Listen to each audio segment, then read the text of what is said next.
Ito na ang buong laban sa buong Season 4 ng Solo Leveling at tinitiyak ko na sulit ang iyong panonood dahil 1 oras mahigit ang haba ng ating video, kaya naman simulan na natin at wag nang patagalin pa. Pero mag-follow and subscribe ka na at huwag kalimutang i-like ang video kung ito ay iyong nagustuhan. Let's go!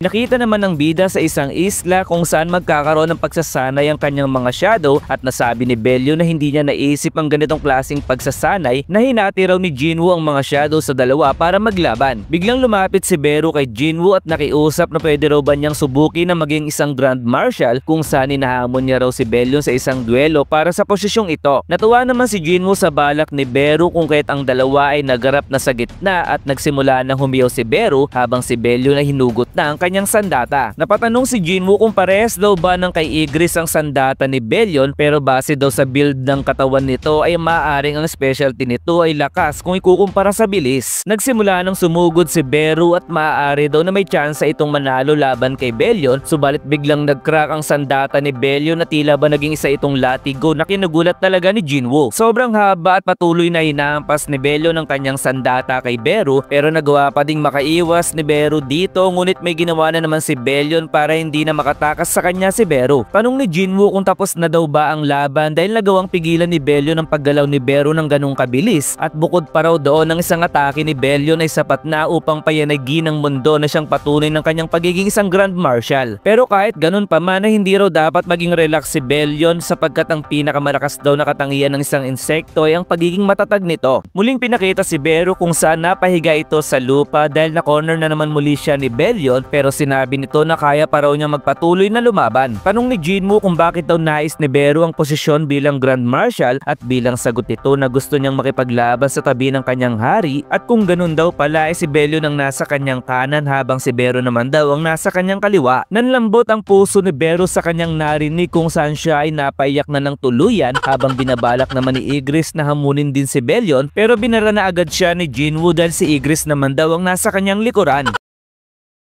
Nakita muli si Jay Mills at hindi niya raw akalain na didepende ang lahat sa ating bida, at kahit daw ang karamihan ay umaasa kay Jinwoo ay hindi sila magpapatinag dahil ang mga tao sa Canada ay handang ipaglaban ng kanilang bansa. Sa pagbukas ng gate ay masaya pa din si Jay Mills dahil mananalo daw sila kahit ano pa ang mangyari, pero nagtataka ang lahat dahil walang lumabas na halimaw gaya ng sinabi ni Jinwoo, at dito ay isang nilalang ang lumabas na maaaring isa ito sa mga monarch. Nagtataka si Jay Mills dahil parang isang tao ang lumabas sa gate at tanong ng monarch kung si Jay Mills daw ba ang hari ng lugar na ito, at isa rin sa kanyang pinagtataka na nakapagsasalita ang halimaw ng kanilang lengguwahe at wika ng isa na hindi na ito nakakagulat dahil kaya ng mga halimaw na gumawa ng sarili nilang armor, magsalita ng kanilang salita, gumawa ng sarili nilang lugar dahil kasing talino daw sila ng mga tao. Hindi lamang daw nila gustong makipag-usap sa mga tao hanggang sa ngayon, kung kaya't ang halimaw na kayang magsalita ng kanilang lengguwahe ay hindi na din nakapagtataka. So ito raw ang maaari dahilan kung bakit nagawa ni Jinwoo na i-recruit ang mga sundalo na lumabas sa unang Colossal Gate, at susunod daw kaya ang mga halimaw na ito sa oras na sabihin niya na siya ang hari. Sagot ni Jay Mills na ano naman daw kung siya ang hari, at sagot ng monarch na mukhang wala raw sa lugar na yun ang ating bida. Sa lugar ng China ay tinanong ni Jinwoo kung wala daw bang paraan upang malaman ang kalagayan ng Canada, at kanyang naisip na tawagan si Adam White ng Hunters Bureau dahil maaari daw bang sabihin ni Adam sa kanya kung ano ang nangyayari sa gate na nagpakita sa Canada. Sa narinig ni Jinwoo ay tinanong niya si Adam kung nasaan daw ito ngayon, at sagot naman ito na sila ay nasa Canada kasama ang ibang agents sapagkat hindi raw nila magawang panoorin na lamang ang nangyayari dito, kung kaya't pinadala sila upang alamin ang kaganapan sa Canada. Naiinis si Jinwoo dahil hindi nare-realize ng iba ang kanilang kakaharapin, at tanong nito kung may kakaiba daw bang pangyayari sa gate, at sagot ni Adam na gaya ng ibang gate ay mukhang wala din itong laman na siyang kinapanatag ng pakiramdam ni Jinwoo, pero bigla muling sinabi ni Adam na may isang tao ang lumabas sa harapan ng gate. Dali-dali pinapatakbo ni Jinwoo si Adam papalayo sa gate habang ang mga hunter naman sa Canada ay naging abo agad sa ilang segundo lamang. May oras pa raw si Adam para tumakbo dahil kailangan na nitong makalayo sa gate, subalit si Adam ay patuloy na sinasabi ang kanyang nakikita dahil walang hanggang bilang ng mga dragon at ang lahat ng mga klase ng halimaw ay lumabas ngayon sa kalangitan. Maaari daw na mailigtas pa niya si Adam kung kokontrolin niya ang shadow na nilagay niya dito, at at sa paglabas ng isang Balmond para i-teleport si Adam ay bigla ding nagpakita ang Monarch sa kanilang harapan dahil saan daw pupunta ang Shadow Balmond ng bida at nanlaki na lamang ang mga mata ni Adam White sa mga oras na to. Nagbuga ng apoy ang Monarch habang sila Adam ay napapikit na lamang sa mga sandaling ito at dito na din naputol ang koneksyon ni Jinwoo sa kanyang Shadow. Natutuwa ang Monarch dahil naririnig niya ang pagtibok ng puso ng mga tao at ang kanilang paghiyaw ay tila ba isang musika sa kanyang tenga at dahil handa na sila ay inutos niya na basakin ang lahat na kanilang makikita dahil ito raw ang kaisa-isa nilang layunin. Sa itaas ng sirang building ay narito ang Dragon Monarch at napapatanong kung bakit daw tahimik si Jinwoo at ano raw ang kanyang binabalak, pero dahil nasa 10 million daw ang kanilang sundalo ay tiyak na kamatayan ang naghihintay kay Jinwoo dahil nasa 100,000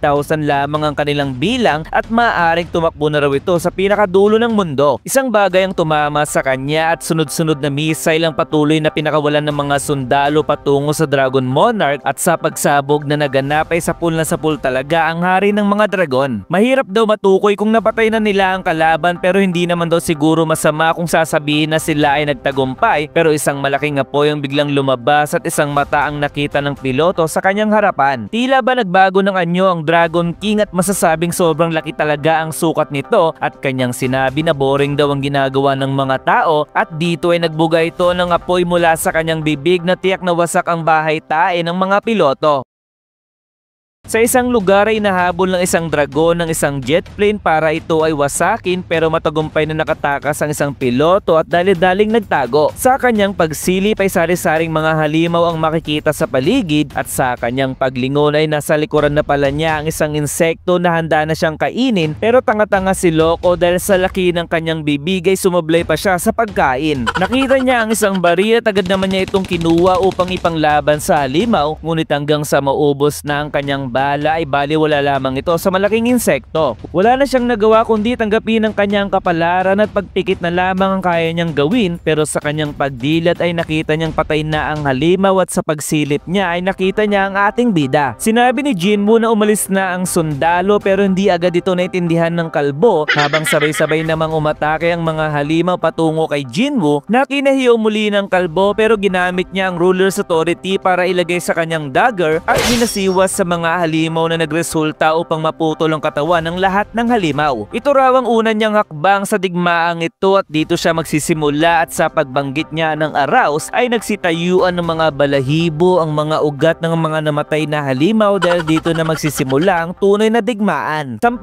Shadow Soldier ang dumagdag sa army ni Jinwoo na parang isang tsunami na kakain sa lahat ng kanilang daanan at sinisimulan na nilang baliktarin ang resulta ng laban. Isa-isang pinapatay ni Jinwoo ang mga halimaw na harang sa kanya na tila ba nagiging isa siyang ipo-ipo sa bilis ng kanyang paggalaw. Isang giant ang umatake sa kanya na nagsanhi ng malaking pinsala sa paligid pero si Jinwoo ay dali-daling sumugod para hiwain ang paa nito at sa pagkaputol ng paa ng higante ay agad siyang dinumog ng mga shadow ni Jinwoo at tinapos ang kanyang buhay. Ngayon ay mag-isang tinatapos ni Jinwoo ang kanyang mga kalaban at sa pagtingin niya sa itaas ay makikitang ubod ng dami ng mga dragon ang nasa himpapawid at kanyang naisip na nagsisimula na daw bang kumilos ang army ng Dragon King pero hindi naman niya nararamdaman ang presensya nito at kung wala daw itong balak gumalaw ay kailangan niya itong bigyan ng rason para pumunta sa kanya. Gamit ang magical word na arouse ay isang kamay ang pinakita mula sa anino at dito isang giant shadow ang lumabas kung saan nakahuli ito ng isang dragon. Subalit may isang dragon ang nagbabalak maglabas ng apoy at pinuntirin niya ang giant shadow at kanyang sinabi na ang tapang naman daw ng loob ng bida upang labanan ng kanilang Dragon King gamit ang isang puppet lamang. Masyado raw maraming sinasabi ang dragon wika ng bida at dito ay dali-daling sumugod patungo sa dragon kung saan walang kahirap-hirap niyang pinutol ang ulo ng madaldal na dragon.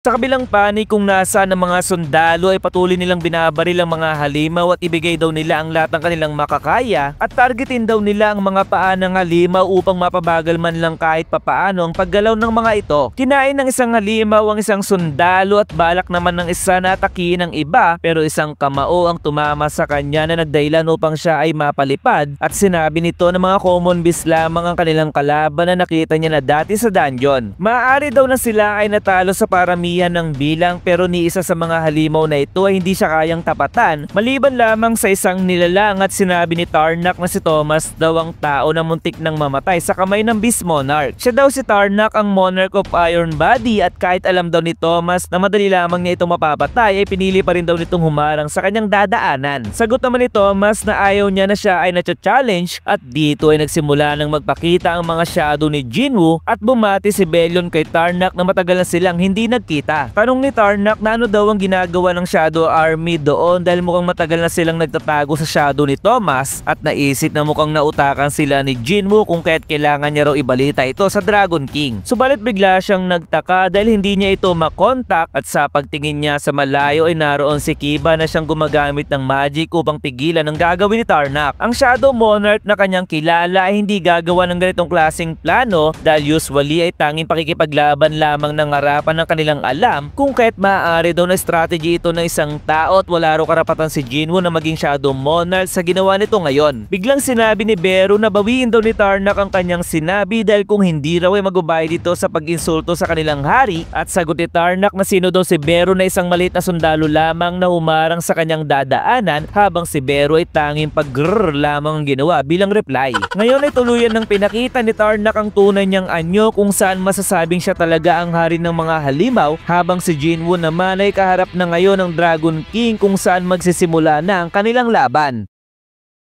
Sa paghaharap ng dalawang monarch ay naisip ni Antares na hindi niya makontak si Tarnak at pinagtreduran daw kaya siya nito or pakana ito ni Jinwoo. Kaya naman sa pagbuga niya ng kanyang apoy ay kailangan daw mamatay ng bida at mapapansin nating sobrang lakas at sobrang lawak ng sakop ng kanyang pag-atake na siyang bumura talaga ng mga bagay-bagay sa kanyang harapan. Subalit kahit ganon pa man ay nagawa ni Jinwoo na makaiwas at narito siya ngayon kay Kaiser at tinawag niya ang kanyang mga shadow upang sabay-sabay atakihin si Antares. Pinakita naman si Liu Zigang na kinakalaban ng isang giant kung saan nagawa niya itong hiwain at hindi niya raw problema ang mga giant as long na kinakalaban niya ito sa lupa. Iba raw ang pakiramdam niya sa mana sa paligid at daang libo daw ng mga hunter ang nakikipaglaban ngayon sa mga halimaw na lumilitaw sa iba't ibang parte ng kanilang kontinente. Kahit sa malayo ay ramdam niya ang nakakatakot na mana na siyang tumutusok sa kanyang katawan at mukhang nagsisimula na raw ang laban ni Jinwoo. Pinakita muli si Antares kung saan gumawa ito ng pag-atake na may kasama muling apoy at libo-libong mga shadow ang madali niyang tinunaw at bawat atake niya ay dilubyo ang dala nito sa paligid. Tanong nito kung yun lamang daw ba ang kaya ni Jinwoo dahil hindi raw sapat ang libo-libong mga shadow para siya ay kalabanin at sa palagay daw ba ng bida na magagawa siyang labanan nito na hindi gamit ang kanyang tunay na hukbo dahil pinakalaban niya ito sa Steel Monarch. Bigla niyang napansin na gumawa ng portal si Jinwoo dahil binabalak nitong tumakas subalit hindi niya raw hahayaan nito na makatakas sa kanya at sa paglabas niya mula sa portal ni Jinwoo ay nagulat ito sa kanyang nakita. Dito ay pinakita sila Iron at ang lahat ng Shadow Army ni Jinwoo at ngayon ay naiintindihan na raw ni Antares na nagawa ng bida na ma-absorb sa pagiging shadow ang hukbo ni Tarnak dahil ngayon ay unti-unti na ding nawawala ang Steel Monarch dahil sa pagkatalo niya kila Bellon. Hindi na raw masama ang plano ng bida na pinakalaban nito ang kanyang main army kay Tarnak habang busy naman siya sa pakikipaglaban kay Antares. Ngunit may isang bagay raw siyang nakaligtaan at pinakita na dito si Yogumut kung saan naglabas ito ng napakaraming portal. Maaari daw na inisip ni Jinwoo na si Antares lamang ang kayang humabol sa kanya ngunit doon raw siya nagkakamali dahil kaya niya raw magsamon ng kanyang mga sundalo kahit ilan pa ang bilang na kanyang gustuhin sa pamamagitan ng portal na hinanda ni Yogumut. Sa paglabas ng iba't ibang klaseng mga dragon ay sinabi muli ni Antares na nasira na daw ang plano ni Jinwoo at magsasani ito ng kanyang pagkatalo at kamatayan subalit si Jinwoo ay napangiti at kinansel ang kanyang mga shadow. Tanong ni Antares kung bakit daw pinabalik ni Jinwoo ang kanyang mga shadow at wag daw sabihin nito na siya ay sumusuko na pero muli daw niyang sinasabi na dehado na si Jinwoo sa kanilang laban. Habang napapalibutan si Jinwoo ay hindi na raw nagtataka si Antares kung sumuko na ang bida sa laban pero si Jinwoo ay unti-unting nagbabago ng anyo habang si Antares ay namura ang bida sa binabalak nito. Naglalaman daw ang runestone na iniwan ni Kamish ng kakaibang skill na kakampi mano kalaban na hindi nito sasantuhin at ito raw ang hiyaw mula sa kaluluwa na kayang takutin ang lahat ng makakarinig nito. Humiyaw ng malakas si Jinwoo upang gamitin ang Dragon Fear ni Kamish at dito'y narinig talaga ito ng lahat ng dragon na nasa kanyang paligid, kung kaya't ang mga dragon na hindi nakagalaw sa mga sandaling ito, ganun na din si Yogomut. Hindi makapaniwala si Antares na kahit si Yogomut ay tinablan ng Dragon Fear ni Jinwoo, at sa paglapit ng bida sa kanya ay sinabi nito na sumunod daw ito sa kanya, samantalang sa isip ni Antares na ang lahat daw ba ng ginawa ni Jinwoo ay para sa sandaling ito. Sa isla kung nasaan ang kastilyo ni Jinwoo ay dito niya ipinunta si Antares at wika ni Jinwoo na nasa kabilang parte raw sila ng mundo. Magaling daw ang ginawa ni Jinwoo dahil kahit lamang ito sa laban gamit ang kanyang mga shadow ay mabilis namang mauubos ang kanyang mana, wika ni Antares. At tanong nito kung yun daw ba ang kastilyo ni Jinwoo at masyado raw itong maliit para sa isang shadow monarch. Sagot ni Jinwoo na sa palagay niya raw ay sapat na ang sukat ng kanyang kastilyo para ipagdiwang ang magiging kamatayan ni Antares, at wika muli ng Dragon King na ang laban daw na to ay nakadepende kung tatagal ba siya hanggang makarating ang kanyang mga sundalo. Dito ay nagbago na ng anyo si Antares sa pagiging tunay na Dragon King, habang si Jinwoo ay pinalabas na din ang kanyang mga shadow. Naganda na muli si Antares ng isang pag-atake sa bida, subalit ginamit ni Bellion ng kanyang sandata upang itali ang bibig nito, habang ang mga giant ay nagsimula ng umatake at tinawakan nila ang leeg ni Antares upang hindi ito makagalaw, samantalang si Kiba naman ay ginamit ang kanyang magic upang bigyan ng mas malakas na gravity si Antares. Sumugod naman sila Greed at Beru upang bigyan ng malakas na pag-atake ang hari ng mga dragon, at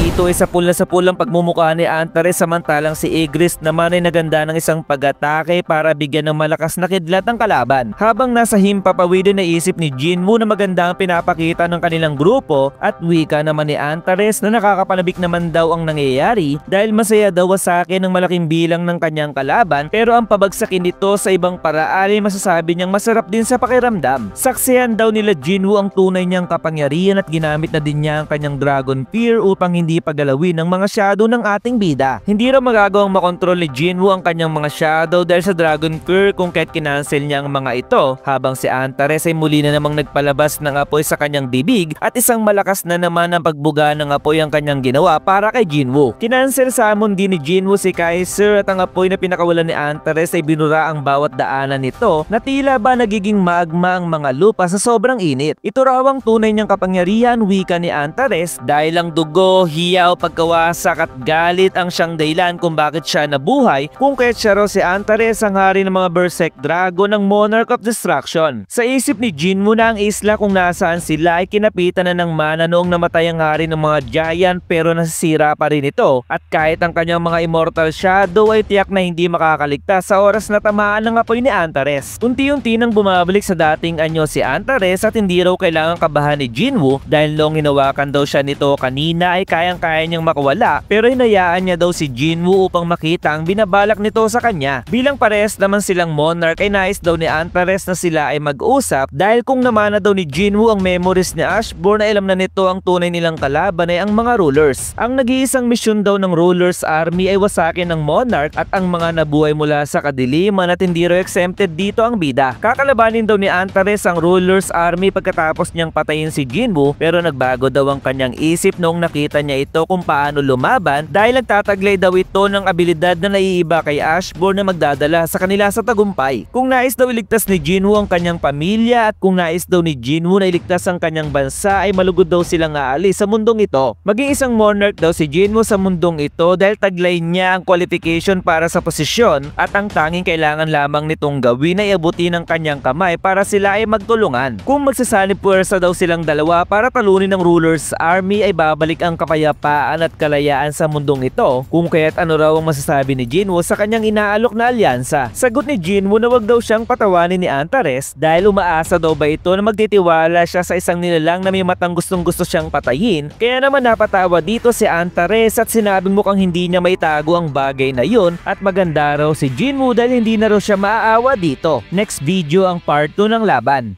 Nagsimula na namang umatake si Antares at dito ay nagbago ang kanyang kamay sa pagiging kamay ng dragon, ngunit si Jinwoo ay nagawa pa ding maiwasan ito at tuluyan na nga ding nagbago ng anyo ang Dragon King. Nagbuga muli ng malakas na apoy si Antares pero hindi tinamaan ng bida at sinabing tumungo ng pababa si Kaiser at nang makarating siya sa gilid ng dragon ay lumundag siya patungo dito upang hiwain ng paikot-ikot ang kalaban pababa ng kanyang katawan. Sinalo si Jinwoo ni Kaiser pagkatapos ng kanyang pag-atake at natanong sa isip kung nag-iwan ba ng gasgas ang kanyang ginawa sa kalaban, pero wika ni Antares na hindi raw siya masasaktan ni Jinwoo ng ganong klaseng pag-atake. Inutos ni Jinwoo na umalis sila ni Kaiser kung saan sila nakapwesto, subalit si Antares ay ginamit muli ang kanyang Dragon Fear upang hindi makagalaw si Kaiser at nagulat si Jinwoo dahil pinaikot ni Kaiser ang buntot nito sa kanyang katawan upang siya ay ibalibag papalayo. Nang si Jinwoo ay makalayo kay Kaiser ay isang malakas na apoy ang binitawan ni Antares na tiyak namang tumama talaga dito at sa pagsabog na naganap ay talagang nasira ang isang parte ng lupa. Wika ni Antares na tiyak naman daw na hindi namatay si Jinwoo sa kanyang binitawang apoy at pinakita na nga ang bida na mabilis patungo sa katawan ng dragon at ginamit ang Ruler's Authority upang makahawak sa katawan at nasabing parang magma raw ang balat ni Antares sa sobrang init. Inatake niya ng sunod-sunod at mabilis ang parte ng katawan nito habang papalapit naman sa kanya ang kamay ni Antares pero hindi siya nahuli nito sa kabila ng kanyang sukat at binanggit muli ng bida ang salitang arouse upang magpalabas ng shadow at tatlong shadow dragon ang nagpakita upang ito ay kalabanin. Kinagat ng isang dragon ang leeg ni Antares habang ang dalawa naman ay maglalabas ng apoy upang sunugin ito at napapaisip si Jinwoo kung epektibo raw ba ang apoy ng mga sinaunang dragon dahil sobrang lakas at sobrang tibay daw ng opensa at depensa ng Dragon King kung ikukumpara sa lahat ng kanyang nakalaban. Ibig sabihin daw nito ay hindi gagana ang normal na style niya sa pakikipaglaban kung kaya't kailangan niya daw ng mas malakas na pag-atake na kayang sumira sa matibay na kalasad ni Antares. Dito ay tila ba may binabalak si Jinwoo na gawin habang nagawa naman ng Dragon King na talunin ng tatlong dragon at sa palagay daw ba ng bida na sapat na ang kanyang shadow upang siya ay pigilan. Naramdaman ni Antares na nagtitipon-tipon ng kadiliman sa paligid ni Jinwoo at ano raw kaya ang binabalak nitong gawin ngayon at wika ni Jinwoo na babalutin niya daw ang kanyang sarili ng kadiliman upang gumawa ng armor na mas malakas sa Dragon King. Dapat daw ay sobrang laki nito para makita ito ng lahat at ngayon ay tila ba nagkakaroon ng ipo-ipo sa paligid dahil sa power ng bida at natanong ni Antares kung spiritual body manifestation daw ba ang ginagawa ni Jinwoo pero imposible naman daw yun dahil si Ashburn ay dating fragments of brilliant light na ang ibig sabihin na ito na ang final na anyo nito. Paano daw nagawa ni Jinwoo na isang tao lamang hanggang sa ngayon na gumawa ng ganong klaseng kadiliman at maaari daw kaya na sinamon nito ang power of death sa buong planeta? Tanong ni Jinwoo sa sarili kung siya ba talaga ang kanyang nakikita at maaari daw na ito talaga ang totoong kapangyarihan na iniwan sa kanya ni Ashburn dahil ramdam niya raw ang nakakatakot na kapangyarihan na dumadaloy sa kanya sa bago niyang anyo. Sa higanting anyo ng bida ay naiintindihan na raw ni Antares na marami ang oras na ginugol ni Jinwoo sa mundo ng mga buhay at patay kung kaya't ito ang rason kung bakit nagawa ni Ashburn na ipasa ang kanyang kapangyarihan sa isang tao lamang. Matagal na raw kinakalaban ni Jinwoo ang kanyang sarili para mabuhay sa mundo kung kaya't kailangan niya raw itong patayin dahil sa delikado ito at sa pagbuga muli niya ng kanyang apoy patungo sa bida ay tila ba naglabas lamang si Jinwoo ng isang magic para kontrahin ang nakakatunaw na apoy ng Dragon King. Sa wakas ay tinamaan na din si Antares ng pag-atake ni Jinwoo at ngayon ay nagtitigan ng dalawa na para bang mga bakla sabay nagsimula ng sumugod sa bawat isa at nagawakan ng mga kamay para sabihing mahal kita.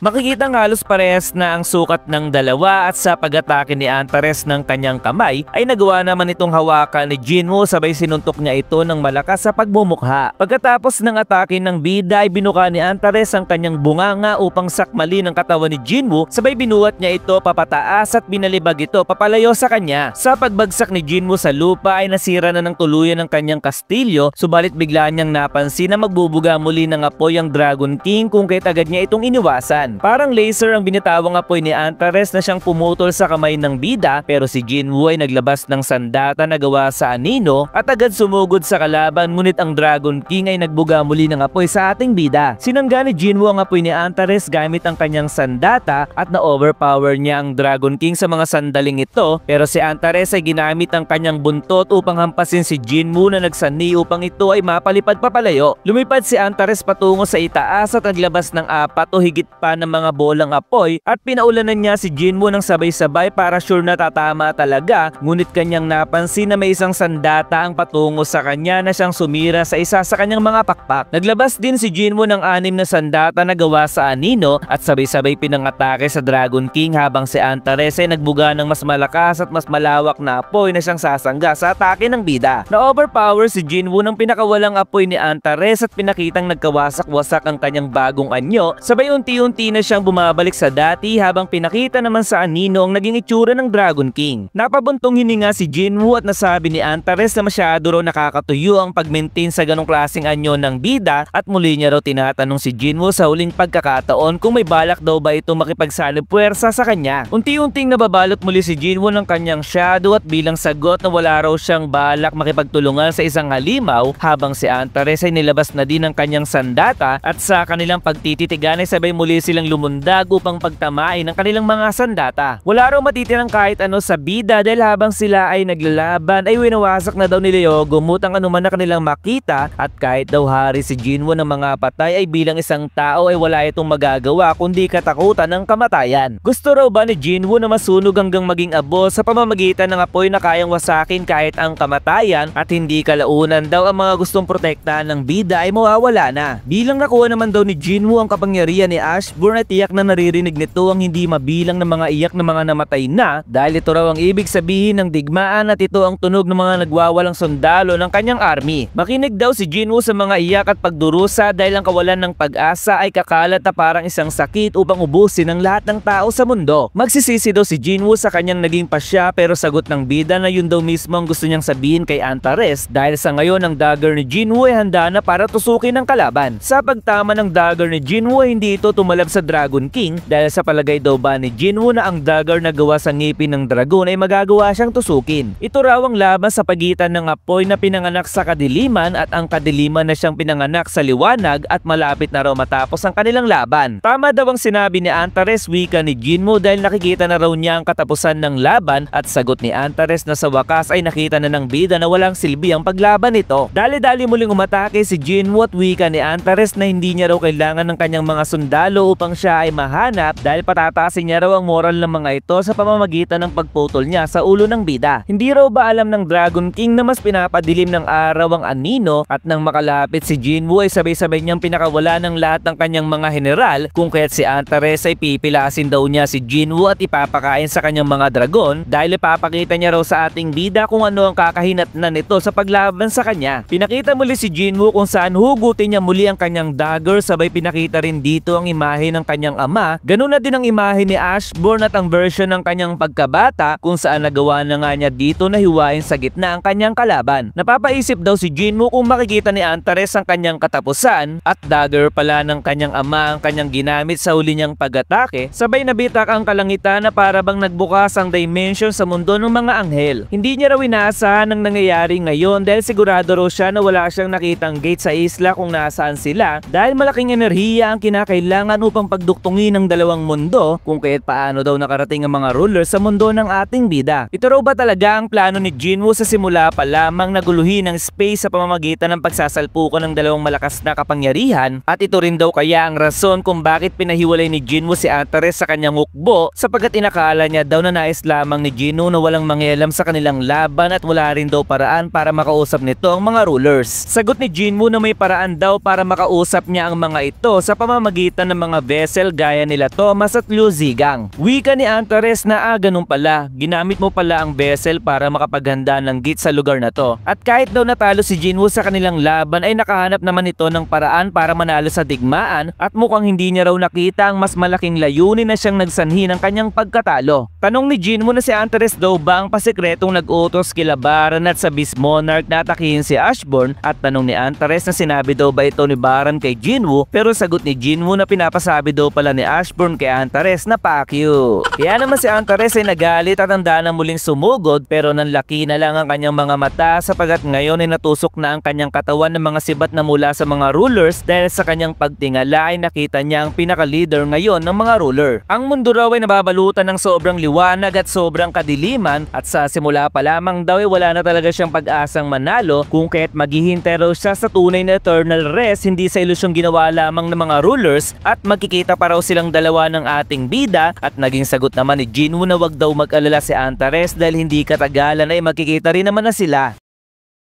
Pinakita naman si Beru kung saan nagawa nitong maputol ang ulo ng isang halimaw habang si Belyon naman ay sandamakmak ng mga halimaw ang mga pinatay kung saan nasa mundo sila ng kawalan na sobrang dilim at sobrang lungkot kung wala silang ginagawang pakikipaglaban. Ngayon ay kaharap na ni Jinwoo si Yogumut kung saan nagawa niya itong patayin dahil ito ang nagsimula ng lahat at 27 taon na ang nakakaraan simula nang pumasok siya sa Dimensional Rift. Mukhang ang mahaba daw niyang pakikipaglaban ay malapit nang matapos dahil ang natitira na lamang laban ngayon ay walang iba kundi ang Dragon King kasama ang army nito. Masaya daw si Jinwoo dahil naiiba ang takbo ng oras sa Dimensional Rift kung ikukumpara sa labas at sa palagay niya ay 2 taon na ang nakakalipas at kamusta na raw kaya ang kanyang ama at ina at gaano na daw kaya lumaki si Jin at sana daw ay mas pinaliwanag pa niya ng maigi ang kanyang gagawin. Wika ni Belyon na tapos na raw sila sa lugar na yun at wala nang natitirang kalaban pa at sagot ni Jinwoo na hindi raw sila matatalo sa pangalawang pagkakataon at binanggit niya na ang magic word na araw sa iba't-ibang mga halimaw ang nagpakita. Pinakita naman ang lugar kung nasaan si Antares kung saan alam niya na napatay na si Yogumut at sinabi ng isang dragon na kailangan na raw lumayo ni Antares pero sagot nito na pagod na siyang tumakas at mananatili siya kung nasaan sila upang kalabanin ng Shadow Monarch. Nabibilib daw si Antares sa ginawa ni Jinwoo dahil hindi niya inaasahan na gagamitin nito ang Cup of Reincarnation upang ibalik ang oras dahil akala niya ay magkikita sila sa Eternal Rest pero ngayon ay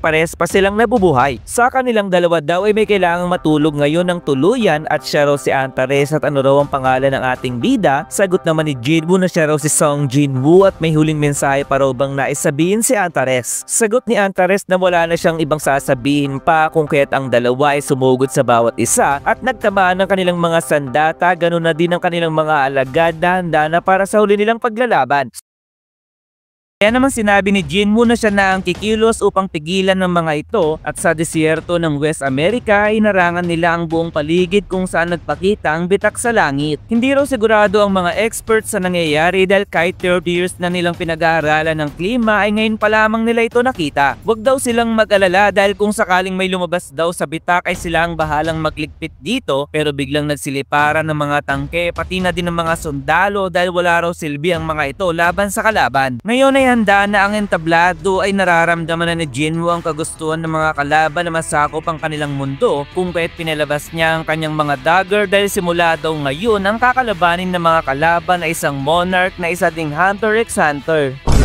Sa pag-angat ng mga tangke ay agad din silang ibinagsak ni Jinwoo at napatanong ang general kung ano ba ang nangyayari sabay napatingin ito sa kalangitan. Dito ay nagsimula nang lumabas ang mga Titans at makikitang marami ang kanilang bilang na tila ba naging unano ang bida sa kanilang harapan at tanong ng leader kung si Jinwoo lamang daw ba ang nagbabalak na pumigil sa kanila ngunit sagot ng bida na mukha raw ba siyang nag-iisa ngayon. Kaya naman sa pagdilim ng malawak na lupa ay dito na lumabas ang mga sundalo ni Jinwoo kung saan pinalabas na din ni Jinwoo ang grupo nila Tang, ang grupo nila Kiba, ang grupo nila Beru, ang grupo nila Jima, ang mga Giant, ang mga Angels, ang mga Dragon sapagkat ngayon ay magsisimula na ang matinding bakbakan ng mga ito laban sa mga Titans na gustong sakupin ang mundo. Pinakitang naganda na si Kiba ng isang pag-atake kung saan siya ay nagbuga ng apoy patungo sa mga kalaban at makikitang binura ng apoy ni Kiba ang mga kalaban sa dinaanan nito. Ngayon ay nagtagisa na ng lakas ang mga Shadow Giants laban sa mga Titans habang si Jinwoo ay nagsimula ng sumugod at isa-isang pinapatay ang mga halimaw na bato gamit ang kanyang angking galing. Kasama niya dito ang kanyang mga dagger na matatalim na kahit ang iyong utin ay kaya nitong hiwain.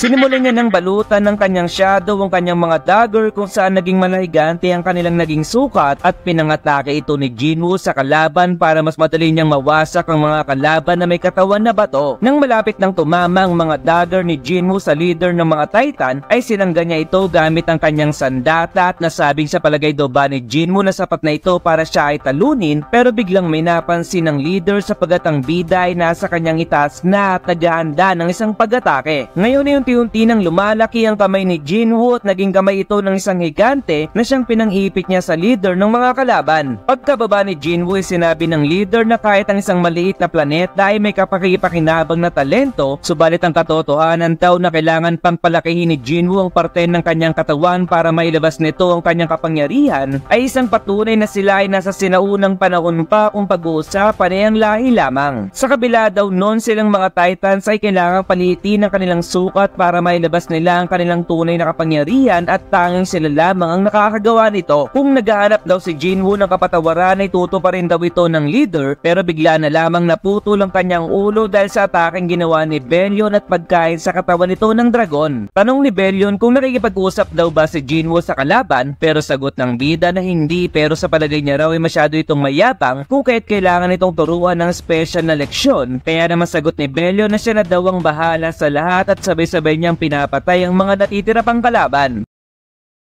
Pumasok na si Antares sa loob at napangiti ito dahil madali lamang niyang pinapatay ang mga halimaw na kanyang makita at tanong ni Mr. Song na may kakaiba talaga kay Jinwoo ngayong araw, pero sagot ng isa na baka mahina lamang daw talaga ang mga halimaw sa loob ng dungeon pero hindi raw nila makita ang paggalaw ni Jinwoo. Tanong ni Antares kung ano pa daw ba ang ginagawa nila Mr. Song, pero sinabi nito na kailangan nilang pagbotohan kung sila ay tutuloy, kung kaya't pinatulog siya ni Jinwoo at tinanong sa iba kung sino pa daw ba ang gusto ng botohan. Tuloy sila sa paglalakad at 40 minutes na nila itong ginagawa, at dahil magsasara ang dungeon sa loob ng 1 oras pagkatapos mamatay ng boss ay meron lamang silang natitirang 20 minuto. Nakita nila ang malaking pinto ng double dungeon habang sa isip ni Antares na hindi maganda ang pakiramdam ng lahat sa pintong ito, pero sumasangayon daw siya sa nararamdaman ng lahat dahil nararamdaman niya ang malakas na kapangyarihan na nagmumula sa loob ng pinto. Biglang hinila ni Antares ang isang lalaki upang ibato sa loob ng silid at tinanong siya nito kung ano daw ba ang kanyang ginagawa, at sa pagbukas ng mga apoy ay namamanga ang lahat dahil sa itsura ng silid. Nakita nila ang malaking rebulto at natanong kung ito raw ba ang boss, at tinuro ni Antares ang isang rebulto kung saan nakasulat ang mga utos ng architect. Sa isip ni Antares na masyadong tanga ang mga tao dahil walang nakakabasa sa nakasulat, at kanyang sinabi na ito raw ang mga utos sa loob ng templo. Biglang tinuro ni Juhi ang isang rebulto dahil sa takot, pero wika ni Antares na kailangan nilang magpatuloy dahil ang unang utos ay kailangan nilang sambahin ng Panginoon, pangalawa naman ay kailangan nitong purihin, pangatlo naman ay kailangan nilang patunayan ng kanilang katapatan, at ang mga hindi susunod sa utos ay hindi makakalabas ng buhay. Napansin ng lahat ang pag-ilaw ng mata ng isang rebulto at nagpakawala ito ng laser beam sa kanyang mata, subalit wika ni Antares na sino daw ba ito para siya ay maliitin gamit ang ganong klase lamang na kapangyarihan, sabay nagpakawala ito ng malakas na apoy na sobrang kinagulat at kinatakot ng iba. Sa pagpigil ni Antares sa laser beam ay ginamit niya ang kanyang dragon breath para umatake, at nang tamaan nito ang malaking rebulto ay tumawa siya dahil ito raw ang tunay na kapangyarihan habang nagbago na din ang kanyang kamay. Nagsimula na ding magising ang iba pang rebulto at dali-daling umatake sa grupo nila Antares, pero si Antares ay sobrang saya dahil masyado raw silang mabagal, habang sinasabi naman ng iba na meron daw sigurong ibang paraan para labanan ng kalaban at para saan pa raw ang mga utos na nakasulat sa bato. Tanong ni Antares na doon na raw ba nagtatapos ang pag-atake dahil hindi raw ito sapat para siya ay makapagpainit, at tanong ng architect na sino daw ba si Antares. Sa galit ng architect ay gumawa na din ito ng pagkilos dahil winasak daw ni Antares ang lahat ng kanyang hinanda, pero sa pagbato niya ng sibat ay kanyang sinabi na tumahimik daw ang architect. Madaling natalo ang architect sa pag-ataking ito, at wika ni Antares na hindi raw siya naroon para kumausap ng isang peke dahil ang gusto niyang makausap ay yung pinagmumulan ng matinding kapangyarihan. Dito ay unti-unti nang nabubuhay ang isang rebulto at kanyang sinabi na isang tadhana na sila ay magkaharap ngayon dahil tatapusin na raw nito ang kanyang koneksyon kay Antares. Natuwa naman si Antares sa kanyang narinig at agad din itong umatake sa rebulto dahil ang kanilang laban daw ay hindi matatapos ng mabilisan.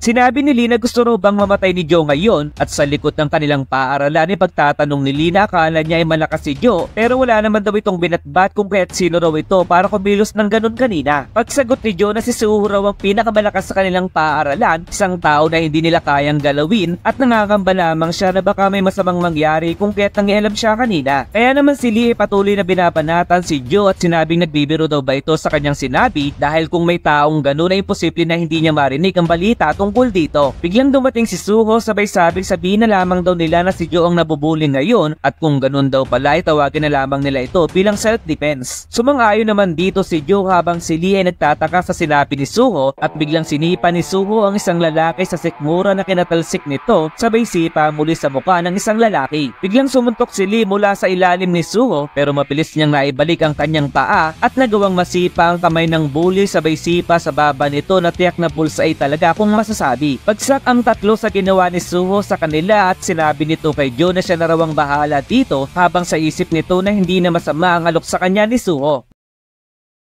Nagtataka si Suho kung bakit ayaw bumukas ng pinto at sa pagsilip niya sa labas ng bintana ay napansin niyang huminto ang oras at isang gate ang nagpakita sa kanyang harapan at pumasok sa kanya ang katanungan na ano ang bagay na to at ano ang kanyang gagawin. Lagi daw sinasabi ng kanyang mama na magkaparehas sila ng kanyang ama at kung si Jinwoo daw ang nasa sitwasyong ito ay ano ang kanyang gagawin, kaya naman binaba niya ang kanyang bag sabay pumasok sa loob ng gate at nakarating siya sa isang lugar na hindi masyadong maliwanag. Nagtataka si Suho kung saang lugar siya napadpad at ang gate na kanyang pinasukan ay bigla na ding nagsara kung kaya't wala na siyang pagpipilian pa kundi ang lumakad papasulong at namamanga siya sa kanyang nakikita dahil napupuno ng sandata ang bawat pader sa paligid. Dito ay hindi sinasadyang masunggo ni Suho ang isang sandata at bigla niyang nakita ang description nito sa kanyang harapan at sa kanyang pagpapatuloy ay napansin niya na siya ay parang nasa loob ng isang laro. Sinasabi daw ba sa kanya na kailangan niyang pumili ng sandata subalit ang bawat sandata ay may restriction base sa level na ang ibig sabihin ay maaari siyang magpalit ng sandata habang tumataas ang kanyang level. Tanong ni Suho kung display lamang daw ba ang nasa harapan ng mga sandata pero sino ba naman daw ang gagamit sa mukhang maihinang mga item na to at napansin niya ang isang gauntlet sa isang sulok ganoon na din ang mga dagger na familiar sa atin. Mukhang masaya raw ang kanyang gagawin at dahil hindi niya trip ang mga kutsilyo ay gagamit na lamang siya ng guantes. Tanong ni Suho kung nasa basement daw ba siya ng isang kastilyo at sa pagdaan niya sa isang rebulto ay biglang umilaw ang mata nito at binabalak siyang atakihin. Malapit nang tamaan si Suho ng pag-atake at nang ito ay kanyang makita ay sinangga niya ito gamit ang kanyang kamay. Nagulat si Suho sa nangyari pero gumamit siya ng puwersa para mailayo sa kanya ang sandata ng rebulto at binigyan niya ito ng suntok sa katawan na nagsani ng pagkasira ng kalaban. Pagkatapos doon ay nag-level up si Suho at napatanong na nakakagalaw daw pala ang mga rebulto at bigla niya ding naalala na marami siyang nadaanan ng mga rebulto kanina at sa kanyang paglingon ay pinakitang napapalibutan na siya ng mga rebultong handa na siyang atakihin. Gaya daw ng hinala ni Suho ay tama ang kanyang naisip at dito na nagsimulang umatake ang mga kalaban habang si Suho ay isa-isang sipain at suntukin ng mga sundalo. Sa pagtalo ni Suho sa mga kalaban ay dito na din tumataas ang kanyang level at kahit madami na siyang natalo ay marami pa din ang natitirang mga kalaban. Nagpatuloy si Suho sa kanyang pag-atake sa mga rebulto at binibigyan niya ito ng malalakas na suntok at kahit inihiwa siya ng mga kalaban ay nagagawa niya itong maunahan gamit ang kanyang kamao. Muling nag-level up si Suho sa mga sandaling ito at ang kanyang current level ay level 19 at naisip na tuwing natatalo niya ang kanyang kalaban ay kasabay din ng kanyang pag-level up na parang siya ay nasa loob ng isang laro. Maaari daw na sa kanyang paglakas ay ito ang dahilan kung bakit hindi siya nahihirapan na talunin ng mga kalaban pero paano daw niya natalo ang mga kalaban noong siya ay nasa level 1 pa lamang halata namang mas mataas ang level ng mga rebulto. Pwede raw kaya na ang dahilan nito ay yung kapangyarihan na kanyang nakikita sa kanyang katawan at nais pa raw niyang maging mas malakas ng konti at isang malaking pinto ang nasa kanyang harapan. Binuksan niya ang pinto na ito at isang pamilyar na itsura ang ating makikita at natanong niya sa kanyang isip kung ito raw ba ang boss dahil mukha itong malakas base sa kanyang itsura. Nagsimula nang tumayo si Igris at kinuha ang kanyang sandata sapagkat ngayon ay handa na siyang kalabanin si Suho habang sa isip ni Suho na kailangan niyang umatake ng una pero biglang nakalapit agad si Igris sa kanyang harapan at isang dugo bigla ang pinakita sabay nasira ang paligid dahil sa atake ni Igris. Sa pagdilat ni Suho ay bakas sa kanya ang pagkabigla at pagkatakot at siya ay nagtataka dahil tila ba siya ay bumalik sa umpisa at nananatili pa rin buhay sa ngayon. Nang mapansin niya ang kanyang paligid ay nakala niya daw na siya ay mamamatay na pero kailangan daw kaya niyang dumaan kung saan siya dumaan kanina. Napansin niya na ang isa sa tatlong puting apoy ay namatay na at napaisip kung nagkataon lamang ito at dahil tumaas na ang kanyang level ay kailangan niya na magpalit ng sandata. Isang level 15 na guwantes ang gamit niya ngayon at kailangan niya raw mas maging maingat dahil hindi niya alam ang mangyayari sa oras na mamatay ang tatlong apoy. Pero sa sumunod na eksena ay muling bumalik si Suho sa simula. Isang apoy na lamang ang natitirang buhay at nababaliw na siya kakaisip kung ano ang kanyang gagawin sapagkat masyado raw malakas si Igris para sa kanya at hindi raw balanse ang pagkakagawa dito. Nagagalit si Suho dahil kung magpapatuloy ang kanyang sitwasyon ay hindi niya matatalo si Igris, pero bigla niyang napansin ang isang sandata na kaparehas ng gamit ni Igris kung saan kailangang maging level 60 ng player bago ito magamit. Kung ganun daw pala ay kailangan niya munang mag-level up bago niya harapin muli si Igris at dito ay iba't ibang mga sandata ang kanyang daladala. Handa na muli ang mga sundalo para kalabanin si Suho at wika ni Suho na hindi raw ba napapagod ng mga ito sa kanilang ginagawa at naisip na nabubuhay din ng mga sundalo sa tuwing siya ay nabubuhay din. Maaari niya raw i-assume na mayroong infinite regeneration ng kanyang mga kalaban at sa bawat pagtalo niya sa mga kalaban ay kasabay din nito ang kanyang pag-level up. Sinubukan siyang panain ng isang sundalo pero bigla siyang nakarating sa gilid nito at binigyan niya ng isang malakas na suntok kung saan nag-level up pa siya ng 3 beses. Umabot na raw si Suho sa level upang maging isang player at tinanggap niya ang isang quest para magkaroon ng titulo at ilang gate ang nagpakita sa kanyang harapan. Sa gate ay nagpakita ang isang paa kung saan lumabas na ang iba pang mga sundalo habang si Suho ay napangiting aso dahil mahirap ang kanyang kalagayan dahil wala siyang relo pero mukhang pumapabor sa kanya ang nangyayari ngayon. Sumunod ay pinakita na lamang na naglabas ng bolang apoy ang isang magician para atakihin si Suho pero si Suho ay lumundag para makaiwas at napatingin sa ginagawa ng kalaban. Dito ay nagdadasal ang mga magician sapagkat naghahanda sila ng mas malaking apoy para kay Suho at sa kanilang pag-atake ay sinangga ito ni Suho gamit ang kanyang kalasag kung saan napahingal talaga siya ng sobra. Hindi pa tapos ang mga magician dahil nagsamon sila ng isang malaking rebulto habang si Suho ay napabuntong hininga at binitawan ng kanyang panangga dahil hindi niya na ito kailangan pa. Sunod-sunod ang kanyang pag-atake sa bawat sulok ng katawan ng rebulto at nagawa niya itong pagpira-pirasuhin at kinuha niya ang isang sandata na nasa kanyang likuran sabay pinangbato niya sa kalaban dahil hindi na rin niya ito kailangan. Bumaon sa paderang sandatang binato ni Suho at ginamit naman niya ang kanyang pana para bigyan ng malayo ang pag-atake ng mga kalaban pero patuloy pa rin dumadagdag ang kanyang kalaban kung kaya't kinuha naman niya ang kanyang dagger para hiwain ang mukha ng isang sundalo sabay binato niya ito sa dalawang nasa malayo. Sinabi ni Suho na hindi niya raw kailangan ng sandata sapagkat ang tunay na lalaki ay kamao lamang ang gamit. Nag-level up na muli si Suho at sinabi ng system na qualified na ito bilang isang high-ranking class at ngayon ang kanyang job ay isang fighter at dahil mas maaga niyang natapos ang laban at higit sa 50% ng kanyang buhay ay magkakaroon siya ng extra na puntos kung kaya't ang job niya na fighter ay mag-upgrade bilang soul striker. Hindi pa raw sapat ang kanyang lakas dahil upang matalo si Igris ay kailangan pa niya ng mas malakas na kapangyarihan at sinabi ng system na kung hindi magpapatuloy si Suho ay muling mabubuhay ang kanyang mga tinalo. Currently ay suot ni Suho ang isang kwintas, ang isang singsing at isang rank S na gauntlets at narito siya muli upang kalabanin ang boss ng castle na si Igris. Habang naglalakad ay mapapansin natin ang malakas na aura na pumapalibot kay Suho at nasabing pinaghintay raw ba niya ng matagal si Igris at ito raw ang kanyang oras para talunin naman ng boss ng dungeon dahil sa oras na ito ay nasa level 70 na si Suho. Nagtinginan sila Igris at Suho na parang sinasabi na kung sino ang matatalo ay siya ang susubo hanggang sa binasiwas na ni Igris ang kanyang sandata para maglabas ng kidlat habang si Suho ay nanlaki ang mga mata pero nagawang iwasan ang pag-atake ni Igris. Mabilis na tubungo muli si Igris malapit kay Suho, subalit si Suho ay binigyan ng isang suntok si Igris at isang malaking pagsabog ang naganap sa harapan nito. Tumatakbo ng pagilid ang dalawa habang si Suho ay patuloy na umiiwas sa bawat pag-iwan na ginagawa ni Igris at kahit nagagawa niyang makaiwas sa nakakatakot na atake na natapos ng kanyang buhay ay naisip niyang hindi pa ito sapat dahil kailangan niyang mas maging mabilis. Gamit ang killer's eye ni Igris na minana pa niya kay Sakuragi ay nagawa niyang matamaan si Suho na nagdahilan upang ito ay mapalipad papalayo pero bigla ding lumundag si Suho para makabalik at haharapin niya ng harapan si Igris para malaman na talaga kung sino ang bading sa kanilang dalawa. Nang sanggay ni Igris ang kamao ni Suho ay naisip niyang ito daw pala ang kapangyarihan ng anak ng kanyang master kahit wala pa ito sa 100%.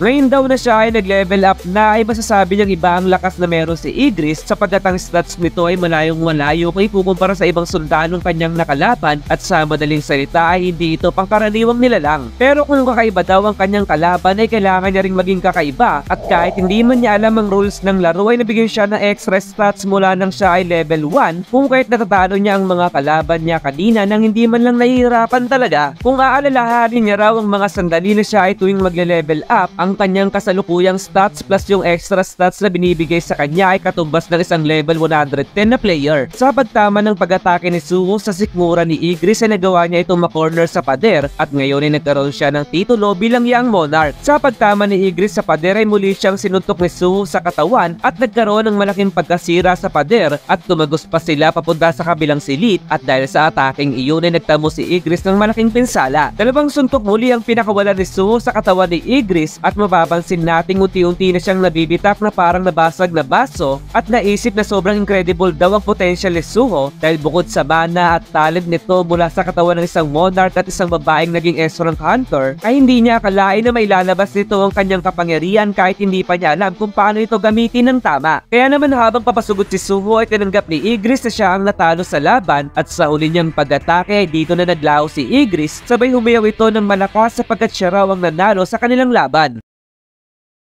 Masayang masaya si Suho sa kanyang pagkakapanalo at nag-level up na din siya ng 6 na beses ngayon at napansin niya ang gate sa kanyang likuran at naisip na ito na daw kaya ang labasan. Pumasok siya sa loob ng gate at napansin ang isang tower na nag-aapoy na pamilyar sa kanya na makikita sa Korea at dito ay pinakita ang Demon Castle na siyang pinagdaanan ni Jinwoo. Isang halimaw na may 3 ulo ang nagpakita at mas kilala ito bilang Cerberus pero nang titigan niya si Suho ay naalala ng Cerberus ang mukha ni Jinwoo kung saan pinagpawisan sila talaga ng malapot. Sa palagay daw ni Suho na hindi ito isang halimaw at maaaring isang nakakatakot lamang na rebulto at isang pinto muli ang nagpakita sa kanyang harapan. Kung hindi niya raw ito bubuksan ay wala siyang masisimulan at nang ito ay kanyang buksan ay nag-aapoy na mga gusali ang makikita at mga halimaw na handa na siyang kainin. Napapalibutan si Suho ng malalaking halimaw pero sa ilang sandali ay napatay niya agad ang mga ito na sobra din niyang pinagtataka. Nang marating niya ang ika-10 palapag ay baliwala lamang ang mga kalaban sa kanya.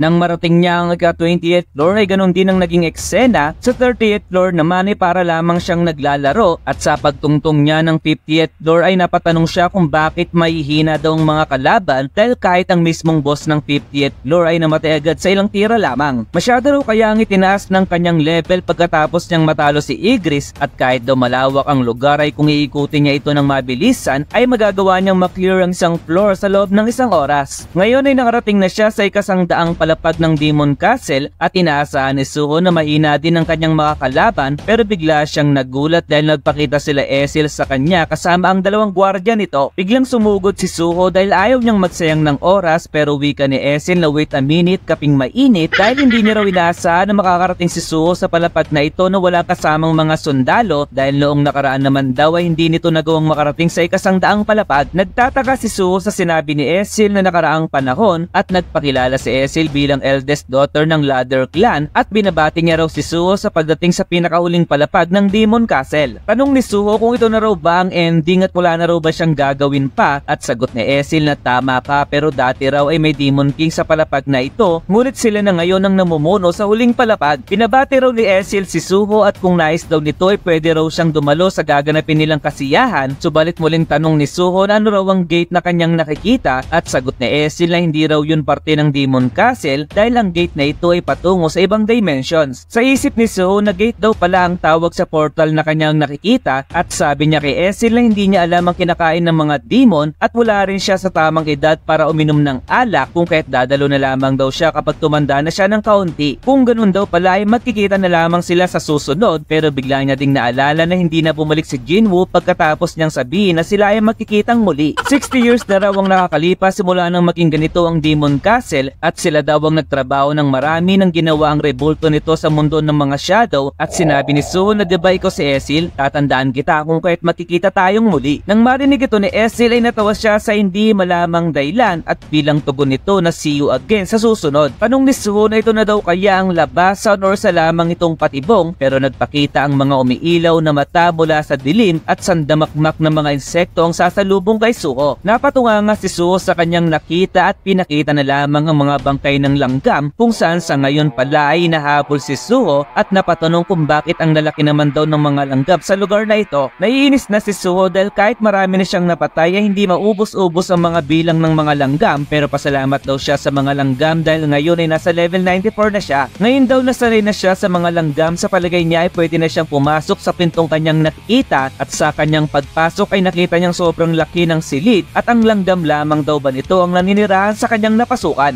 Napapatanong si Suho kung bakit naiiyak ang langgam na kanyang kaharap at dito ay dali-daling umatake si Beru habang umiiyak kung saan nagawa naman itong sanggahin ni Suho. Sa muling pag-atake ni Beru ay nagawang makaiwas ni Suho, sabay binigyan niya ng isang pagsipa, subalit nang malapit nang tumama ang kuko ni Beru kay Suho ay bigla itong huminto kung kahit sinuntok siya sa baba ni Suho. Muling umatake si Beru pero huminto na naman ito sa paggalaw, kaya naman si Suho ay sinuntok ito sa sikmura habang nagtataka na din sa nangyayari. Ginamit ni Beru ang kanyang healing magic at agad nagmadali patungo kay Suho habang umiiyak at sa kanyang pag-atake ay nasira ang paligid dahil sa pag-iwas ni Suho. Umiiyak pa din si Beru at muli itong hindi gumalaw kung kahit isang sapak na naman ang kanyang natamo at natanong na ni Suho kung ano daw ba ang problema ng kanyang kalaban. Humiyaw si Beru ng malakas at sinabing naging pabaya siya kanina, sabay bigla itong bumagsak habang naisip ni Suho na siya ay naging swerte sa laban at nag-level up na din siya ng 5 beses. Nakakatakot daw ang langgam na kanyang kalaban pero may pagka-weirdo ang galaw nito dahil hindi siya inaatake ng tama at biglang humihinto sa bawat kanyang pagkilos. Salamat raw doon ay natalo niya si Beru, ngunit masakit na din ang kanyang katawan at isang gate muli ang nagpakita pero hindi niya alam kung tataas pa ang kanyang level dahil ngayon ay nasa level 99 na siya. Makakauwi na raw kaya siyang tunay sa pagkakataong ito, pero pagpasok niya sa gate ay mga giants at mga dragon ang sumalubong sa kanya, kaya naman dali-dali niyang sinugod ang mga kalaban ng walang alinlangan at walang kahirap-hirap na binubutas ang katawan ng mga halimaw sa pagsuntok na kanyang ginagawa. Sa pag-atake ng isang monster ay nagawa niyang maiwasan ang sandata nito at binigyan ng isang suntok sa panga, pero isang giant ang balak siyang hiwain, ngunit pinutol ni Suho ang sandata ng hawak ng giant at tumakbo sa kamay ng higante, sabay tinuhod ang kanyang baba na nagsani ng pagsusuka niya ng dugo. Sa kanyang pagbagsak sa lupa ay 2 balmond ang nakasakay sa 2 oso upang siya ay tapusin, pero tinuhod ni Suho ang sandata na kanilang hawak at sinipa ang isang balmond, sinuntok ang isa pang balmond, siniko ang isang oso at sinikmuraan sa tagiliran ng isang balmond. Hindi pa dito nagtatapos dahil patuloy pa ring umaatake sa kanyang mga kalaban at sa kanyang itaas ay narito ang mga balmond ng Red Blade Tribe upang palakulin si Suho, pero ang bida ay nagawa itong maiwasan. Sa kanyang itaas ay muling nagpakita ang isang balmond na nakasakay sa isang dragon at binalak siyang kainin, pero nakayuko siya sa tamang sandali, ngunit sa kanyang pagtingala ay nakita niyang sandamakmak na mga balmond ang nasa himpapawid na siyang nakasakay sa mga dragon. Sa isip ni Suho na mukhang gusto raw ng kalaban na atakihin siya mula sa langit, at nang malapit na sa kanya ang kalaban ay nawakan niya ang mukha nito, sabay binalibag sa lupa at kinuha ang dragon na kanyang sinasakyan. Isa-isa niyang tinatarget ang mga pakpak ng mga dragon, ganun na din ang mga balmond na nakasakay dito, pero isang malaking mata ang umilaw sa papi ni Suho sapagat ngayon ay narito naman ang mga titans kung saan naging tila palanggam lamang ang sukat ng dragon na kanyang sakay-sakay. Natatawa ang leader ng mga titans dahil 30 years na raw ang nakakalipas simula nang siya ay maging shadow ni Jinwoo. Sa laro daw na to kung saan tanging mga martial lamang ang pwedeng sumali ay nagawa natin niyang makasali ngayon, na pwedeng ang ibig sabihin ay ina-acknowledge na ang kanyang power ng kanyang master, at kahit daw ang young monarch ang kalaban niya ngayon ay magagawa raw kaya siyang talunin nito ngayong taglay niya na ang buo niyang kapangyarihan. Pero bigla siyang sinuntok ni Suho at napatanong kung may nagsasalita ba kanina, at inisa-isa niyang muling inaatake ang mga titans at winawasak ng walang kahirap-hirap. Pinakita naman ng sandata ni Kiba at inatake ng gravity si Suho, kaya naman si Suho ay napatanong kung anong klaseng pressure daw ang kanyang nararamdaman dahil tila ba dinadurog siya ng hindi malamang kapangyarihan. Napansin ni Suho ang kinalalagyan ni Kiba at naisip na ang anyo ni Igris, ganun na din kay Beru, at ngayon naman si Kiba ay tila ba mga nilalang nagawa sa anino na ang ibig sabihin daw ay ito ang mga boss ng mga kalaban. Nadikdik si Suho sa lupa dahil sa matinding gravity at naisip na aslong nang mapapatay niya si Kiba ay mawawala ang gravity, pero 3 dragon ang naghahanda ng kanilang pag-atake at napatanong muli kung ano ba ang nangyayari sapagat mali daw ba ang kanyang hula dahil may 3 dragon din ang gawa sa anino. Sabay-sabay silang nagbuga ng kanilang mga apoy para sunugin si Suho at kahit walang tigil ang kanilang pag-atake ay isang liwanag ang nagpakita at narito si Suho para atakihin ang mga dragon kung saan mabilisan niya itong tinatapos gamit lamang ang kanyang kamao. Hindi pa dito nagtatapos dahil inipon niya ang kanyang lakas sa kanyang kamay at sumugod patungo sa mga Shadow Dragon sabay sipa sa isang Balmond upang makuha ang dragon nito. Dahil si Kiba daw ang pinaka nakakainis na kalaban sa lahat ay ito raw ang kanyang uunahin, pero bigla itong nagulat sa kanyang nakita at ay naglabas ng malaking apoy si Kiba at ginawa niya itong bolang apoy na parang araw sabay binugan niya ito patungo kay Suho pero hindi ito tinamaan. Sa pagtama ng bolang apoy sa bundok ay malaking parte ang nawala dito sabay nagresulta ito ng malaking pagsabog sa paligid habang si Suho ay napanganga dahil sa lakas ng pag-ataking binitawan ni Kiba. Wika ni Kiba na gaya ng kanyang inaasahan na mas cool ng tignan ang pagsabog ng kanyang atake dahil sa kanyang sandata, habang si Suho ay hindi pa din makapaniwala at napapatawa na lamang sa kanyang nakita.